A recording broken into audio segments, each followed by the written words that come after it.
When you get to an inside corner, you would think you would just put a 45 here and then a 45 here and have a nice looking corner when it's all said and done. But as you can see, even here, it's already illustrating it.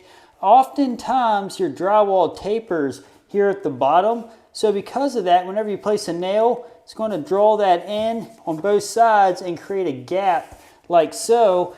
And it's fine and dandy if you want to do this and caulk it. That's up to you. But I'm going to show you a better way. It's a little more work, but it's definitely a better corner when it's said and done. I'm going to cut this off straight, and you would then cut this one at a 45, but obviously it's not joining because we have plenty of wood here in the way. We need to use a coping saw to cope this piece of wood out of the side so the profile will go against this profile to create a nice joint. First, get a strong, steady base, and then place your hand on the base to hold it solid. Then we're going to start with our coping saw, and again we want to angle this towards the trim, not away like so. And if you start by pushing the blade away, that's going to be how you ease into the trim.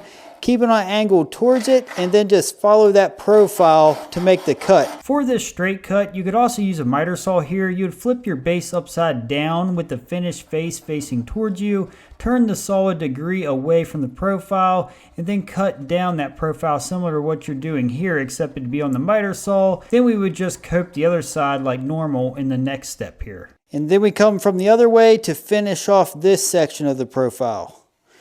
And you'd almost want to square off this tip like so. And you could also take a little sandpaper to get this edge really flat.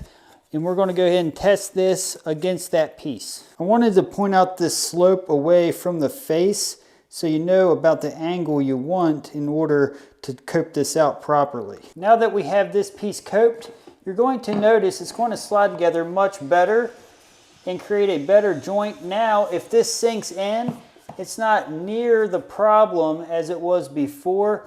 And what some people do, if they do decide to use the 45 method here, is they'll put a shim in behind here and shim out the bottom.